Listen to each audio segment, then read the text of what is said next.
But when I think about customer experience in particular, there is this guy that sticks out in my mind. This is Gandalf the White. Any Lord of the Rings people out here? Enough. Oh, we're rolling with it, Ryan. Ryan's not, but I'd put this in here anyway. So a little bit of background here. The Lord of the Rings, you have a situation in which there is a danger that has entered the world, an evil. And they have to figure out how to destroy this evil. In this case, it's in the form of a ring. And they have to get this little thing to the fires of Mount Mordor to have it be destroyed and to eliminate the evil that's entered the world.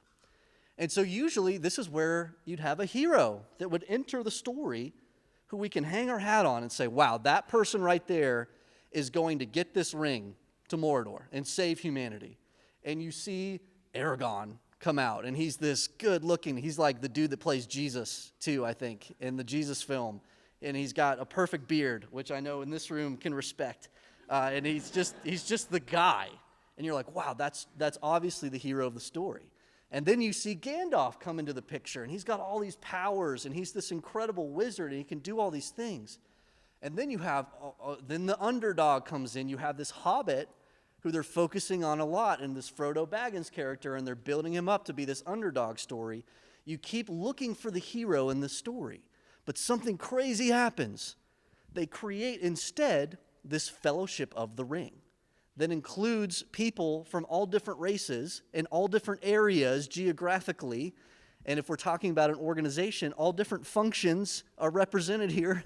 And you have these random people that make it into the Fellowship of the Ring. Frodo's gardener, Samwise Gamgee, the gardener, comes into the Fellowship of the Ring to save humanity. And so at no point is there a hero.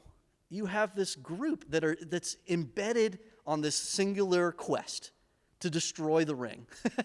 And at one point, Frodo gets like eaten by a spider. Does anyone remember that? And then the gardener picks up the ring, and suddenly all of humanity is rooting for the gardener. And so, everybody plays this incredible role inside of the Fellowship of the Ring. That's what a customer experience team looks like.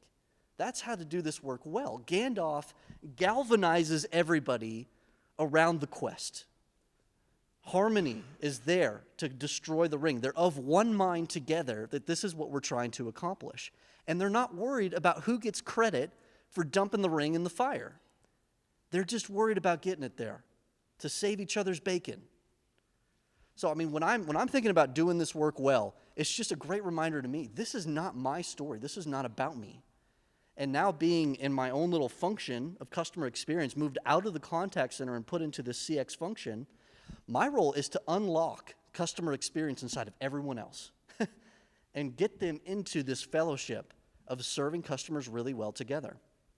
So that's what I want you to think of when we think about our heroes from a customer experience standpoint. Think about those people that are embedding the work inside of others. And it's almost like a contagious element. Making people around them want to serve others really well.